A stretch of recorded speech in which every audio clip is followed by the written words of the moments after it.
Here's a book called Bug Safari by Bob Bonner.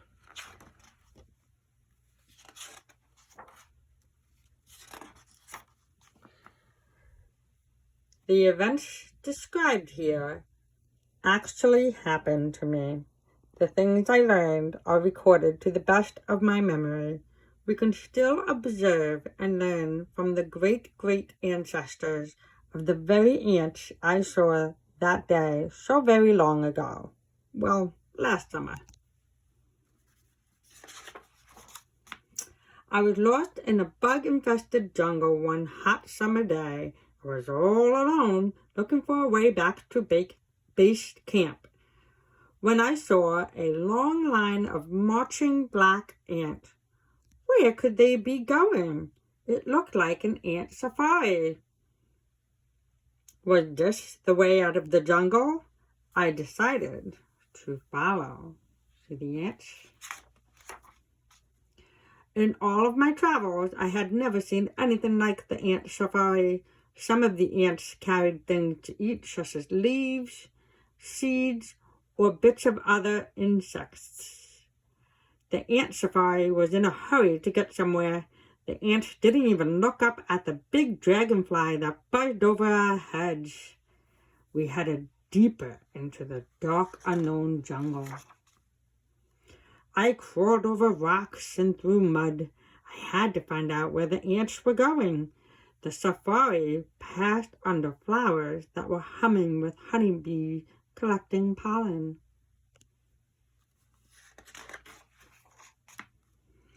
I was measuring one of the ants with my ruler when the other ant zoomed past me, and a slow-moving dung beetle. I noticed that the ants talked to one another by touching antennae on top of their heads. They all knew where they were going. We were moving quickly, but to where and what? Then I saw them up ahead, red ants. The black ants were fighting them. The tiny red ants were fierce and bit the black ants. The black ants stood their ground and battled for several minutes until the outnumbered red ants finally ran away. One of the black ants took charge. I called it the general. The wounded were treated and the safari continued. I was baking in the sun. I had a drink from my canteen. Just one sip left. The ants became very excited. They had come upon a toad sitting in the middle of their path. Most of the ants ran around it, but a few of them got zapped. Why would they keep going with all of this danger? Where could they be going? The frog ate some of the ants. Then I saw it, a giant green mantis in the bush above the ants.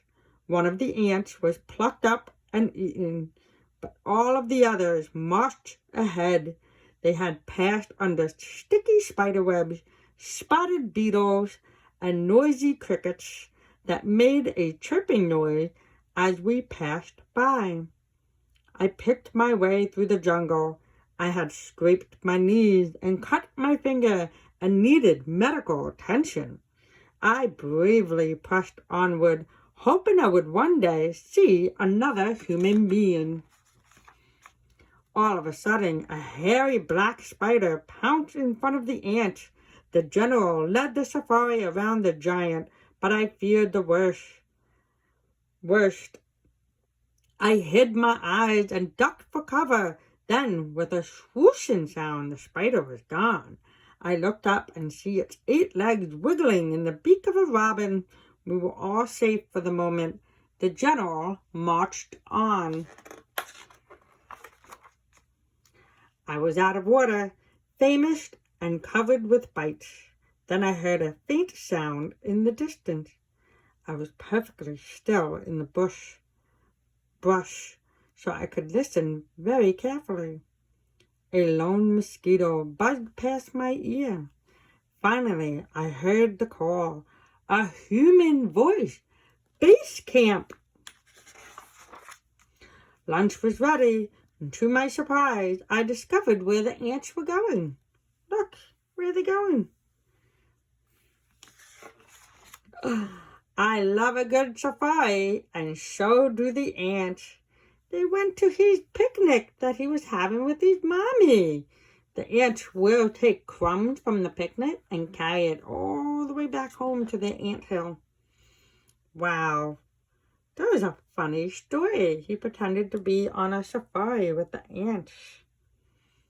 You see the ladybug, and the ant, and the bumblebee, and the stag beetle, and a stick bug, and a praying mantis, and a moth.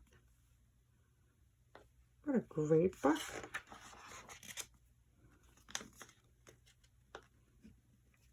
Hope you liked it as much as I did.